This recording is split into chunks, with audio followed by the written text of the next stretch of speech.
Okay, and we are live. Hi, everyone, and welcome to our second edition of Consultants Corner. In today's new era, where collaboration and partnership is becoming more prevalent and important, it is our belief that an open narrative and sharing ideas is vital. The industry possesses some exceptional operators, consultants, and contractors, and our aim is to bring greater insights, which can often lie hidden away. I'm Maxine Crowe, your host today, and I'm delighted to be joined by Julian Fris from NellerDavies Limited. Hi, Julian. How are you? I'm very good, thank you, and pleased to be here. That's great. So, are you ready for us to ask you a few questions today? Yeah, no problem. Fire away. Okay. So, first of all, for our audience, just tell us a bit about yourself and your career. All right. So I grew up in a family that ran catering businesses. So they ran restaurants and also at one point my father made catering equipment. So kind of since I've been that high, I have been involved in all that. I used to get involved in working in their businesses. I then went for 6 years. I worked in more skill based. So I worked in as a chef and a waiter, all that kind of stuff, and it was quite useful, particularly now, because I understand how people feel on the front line doing various jobs. And it wasn't always in the fancy stuff. It was industrial catering or nursing homes, that kind of stuff, care sector. Yeah. Then I suddenly woke up to the fact that I needed to do something a bit different, and I wanted to move my career, and I went and did a degree, like a mature student, and that got me into contract catering, and I did various jobs. And the interesting thing I didn't want to go for all the high profile city type jobs. I was interested in them, but I wanted to go for something more nitty gritty and more, sort out problems. That's what I kind of like doing. That's my kind of my core business or core skill. And then cutting a long story short, I was in contract catering for about 10 years, and I worked as a manager, and I went into business development, and I kind of diversified into healthcare and business industry and all that stuff. As I was saying before we started, I'm a musician, and I had some time to do some other stuff as well. And I stepped out for a little while with my band, which I'd run for about 15 years. And we did a tour. All right. It was a fantastic tour, which gave me a chance to think. I then came back, changed sides, and went to the BBC as a client. And 3 jobs I had there. One was at World Service. Second one was managing the entire television centre, the entire facilities management operation.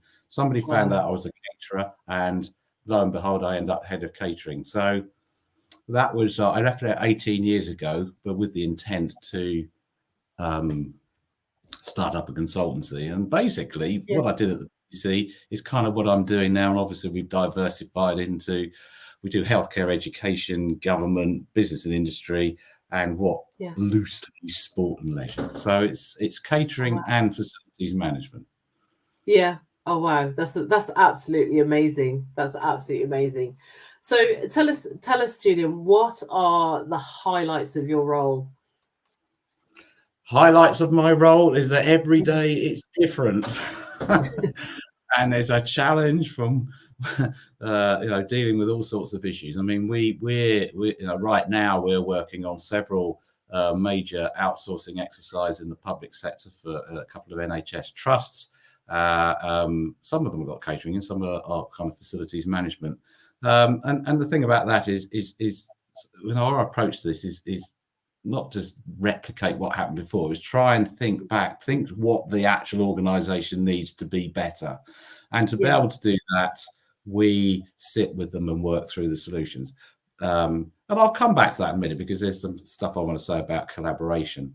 But other things that we do, we're in catering, we work quite heavily in multi-tenanted buildings, which we think is the kind of the new way forward, as people don't want so much footprint, and they want to be in a smaller space. They still need an office, if you like. And and one of the most exciting things we're doing at the moment, there's 2. One is we're coming in and trying to revolutionize hospital catering, and people see me going on about on LinkedIn, and 2 major projects we've done at St. Peter's and St. George's Hospital have been amazing.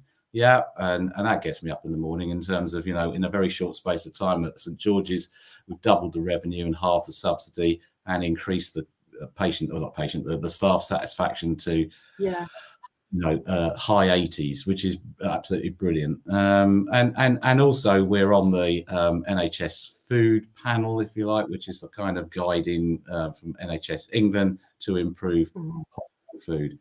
And part of that, we're looking at patients and staff catering. And the other bit is vested outsourcing, because suddenly we realize that actually maybe now, and it may be a subsequent question, maybe now there's a time for change.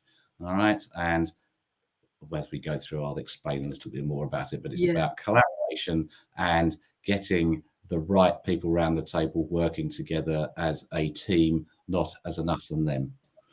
Absolutely. I completely agree with you, and can resonate with that, because with the supply, working heavily with supply chain, they go the extra mile, and you get far more when you're collaborating and not working against each other. So I can really resonate.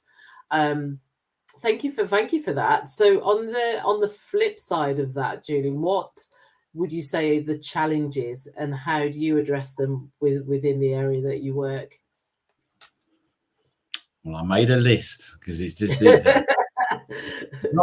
I put rigid, restrictive, cost-driven approach. The trouble is, not everywhere, because I can hear people say, "Oh, no, that's not what we do," but certainly in the more public sector things, because they're locked into this public contracts regulations. If it's badly implemented, it can just lock you into something that you don't want. It's kind of this so companies are entitled to bid. There's no issue with that. But because it works on this kind of fancy numbering assessment system, which comes up with a number, the number doesn't necessarily equal what you need, because what it misses out is cultural fit.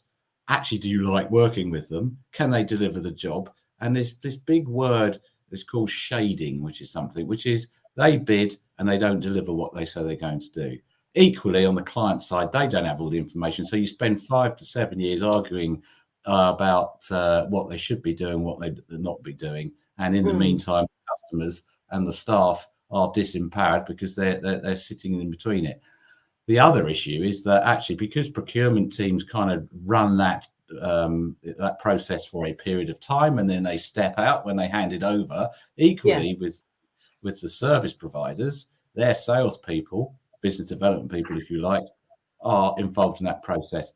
And not in every case, but in a lot of cases, they step out and then they hand the whole thing over with a big bow on top to the operational teams on both sides. They go, "We can't make this work. It's too cheap. It's too this, that, and the other."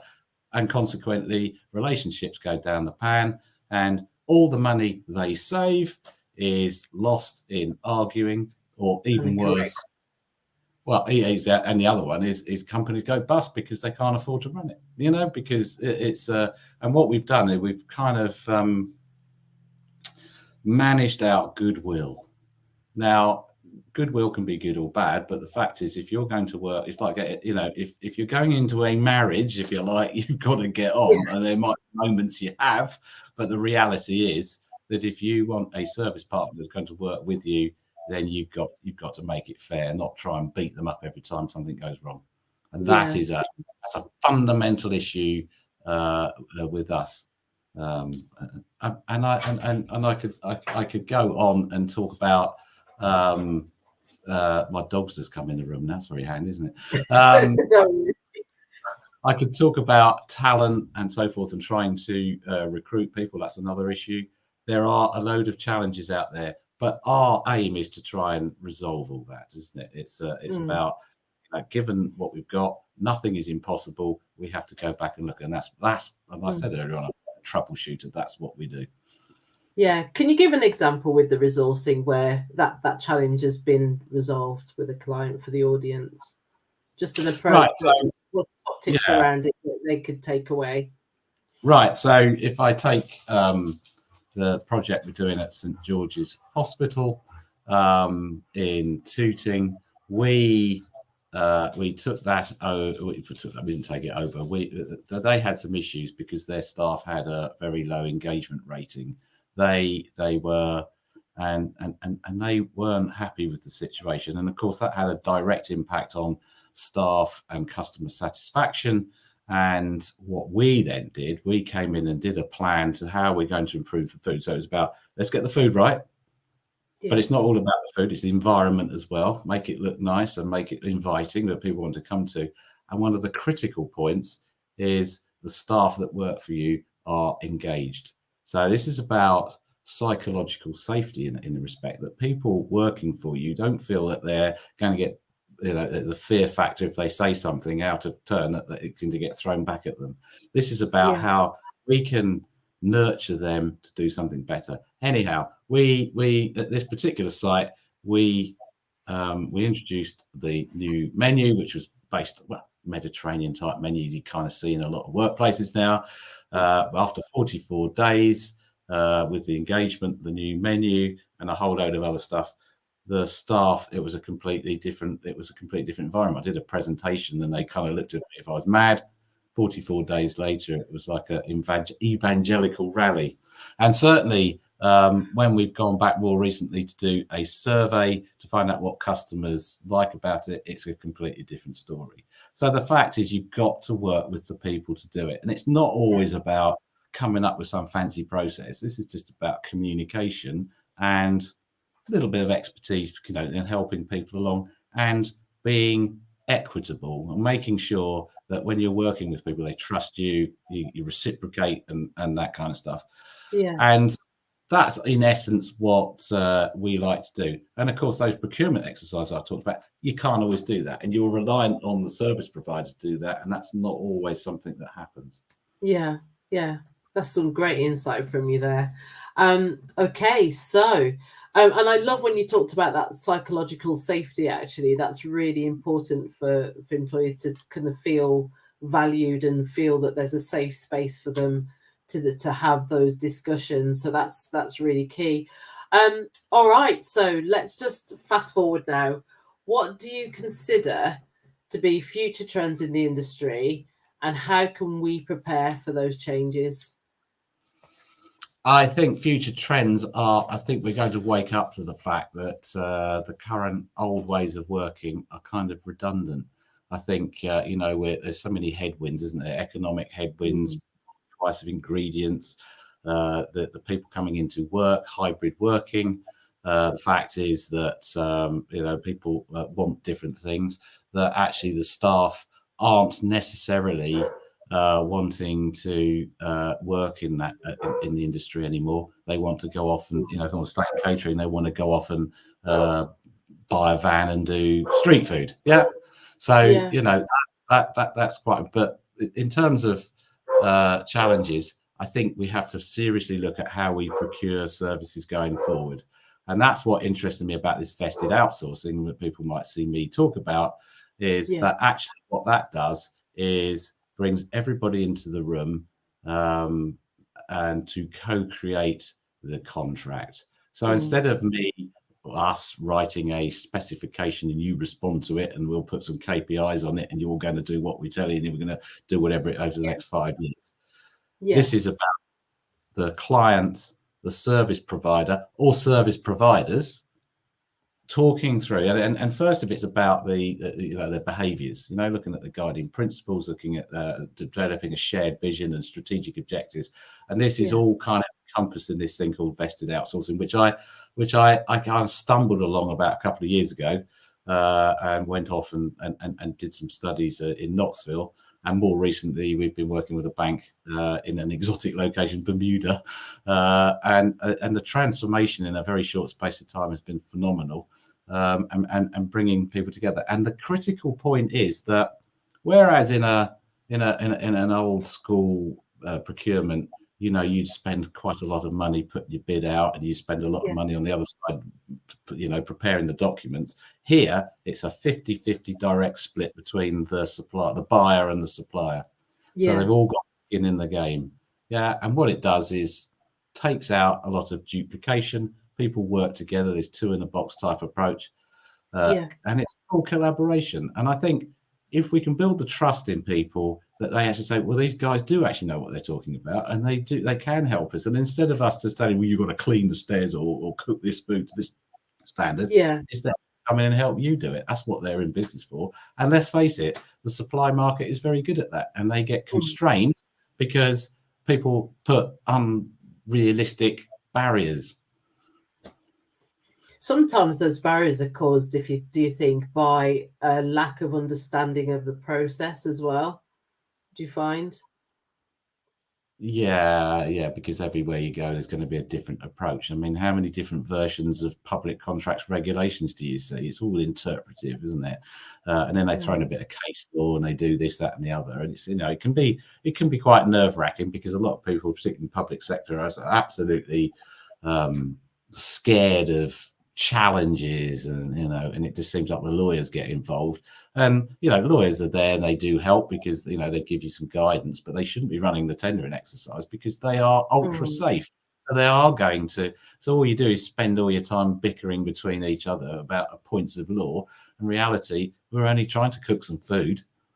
So we've made it into rocket science, and that is the problem. And as technology gets, and while spreadsheets are lovely, I do go, hang on, what was it like before we had spreadsheets? Did we go to this level of granularity and anxiety? No, we didn't.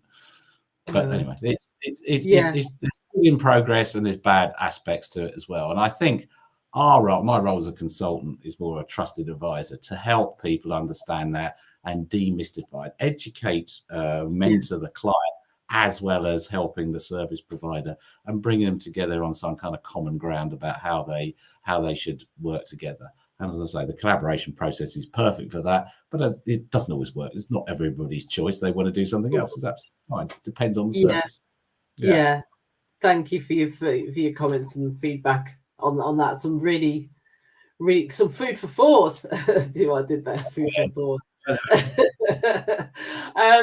Okay, so can you give the audience your top 3 recipes for success working with clients, caterers and consultants? You've probably mentioned a couple of things there. Could you elaborate and give us some more recipes for success?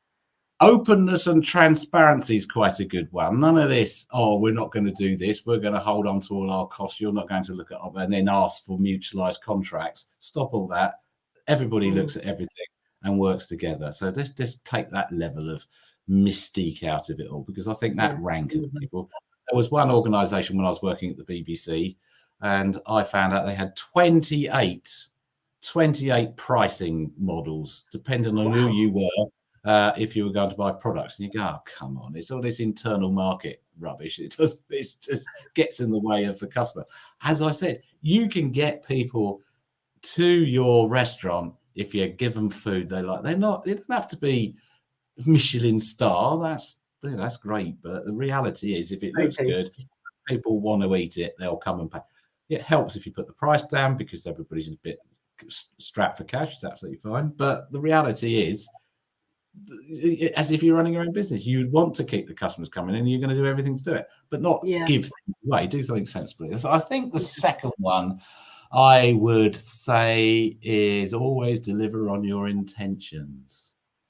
So don't go along going to do this, that, and the other, and then actually you can't.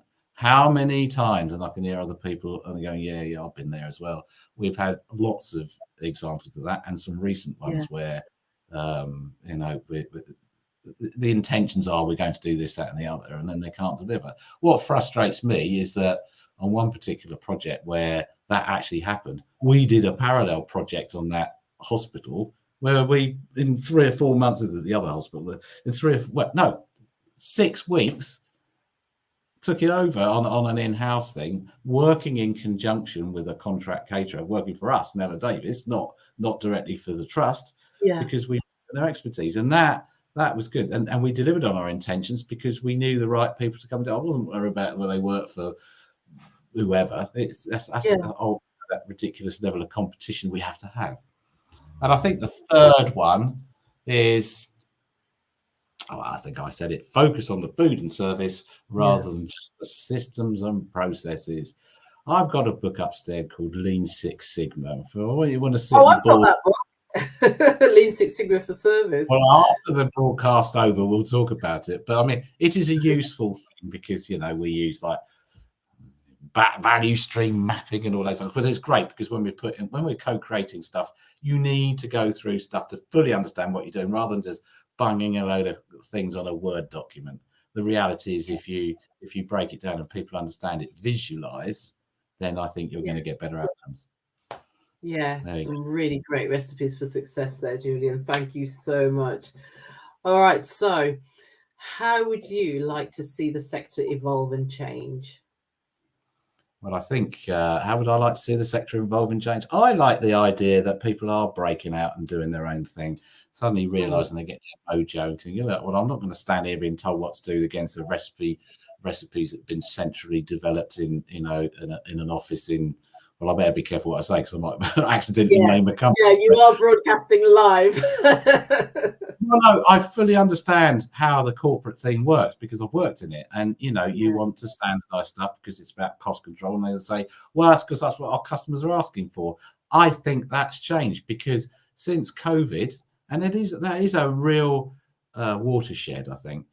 People are realizing, actually, there's more to food than just a commodity you just whack out and just, you know, it's a distressed purchase because we've got to do it. The reality is it does benefit our staff. It does improve retention. It does improve productivity, all those kind of things which we've seen. And suddenly you get the engagement of the board because once they see something that actually is interesting and they're getting their senior colleagues coming, this food's great, it's fantastic, don't do anything about it. It's changing the narrative. To turn up and say, oh, I've tried to sell this thing, nobody ever listens to what I say.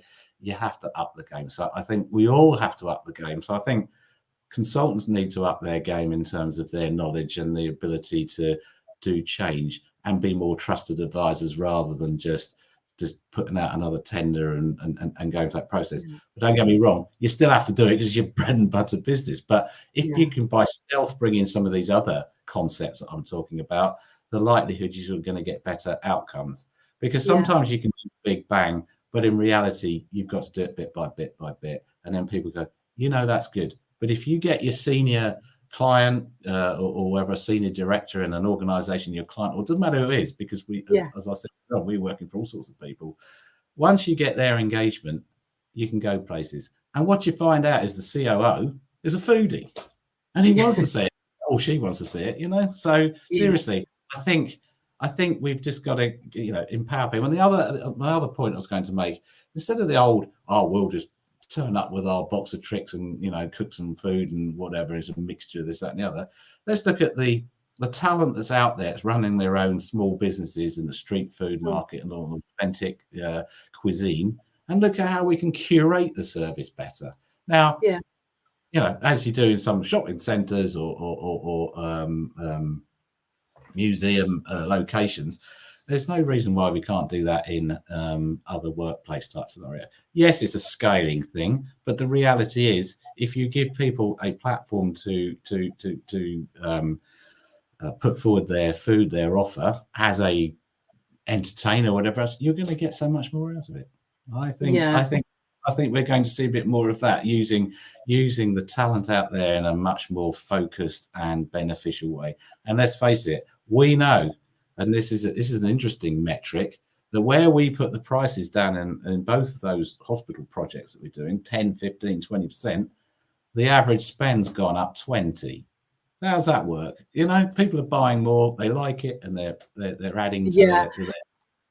Do you think actually that just thinking about when you were explaining and talking about the prices and the costs, I remember many years ago where our objective was we need to reduce the subsidy, and you're working towards nil subsidy. I don't know if you remember that couple of decades that happened. Do you feel now that with the cost of living and the way the climate is, the economic climate is, do you feel now that subsidies are going to make a comeback? with companies. Yeah, but what you've got to look at is the total cost of operation. You've got to say, how much does it cost to run my business? And what people don't, everything's so short term.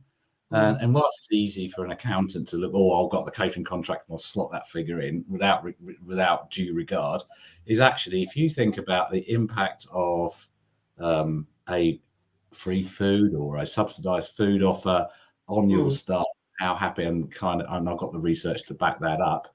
It's worth its weight in gold, because suddenly, when we did a free food thing for an Irish company, actually, which, that we went in there and amazing, we turned that whole thing around. It wasn't necessarily deliberate. We had an old style contract, and then suddenly we went and said, no, you can do it in a different way. You can use that was the public regulation, the version. You can do it differently. And what we found was, it's only about a 6% pay increase. Now, it's only a 6% pay increase. But the fact is, if the company's more productive, makes more profit, and it does what it's going to do, then it pays itself out. So take the total cost, not just the bit of catering. And let's face it, and a company that's worth, I don't know, £20 million, a subsidy of 200,000, 300,000 is a drop in the ocean, isn't it? It's pathetic.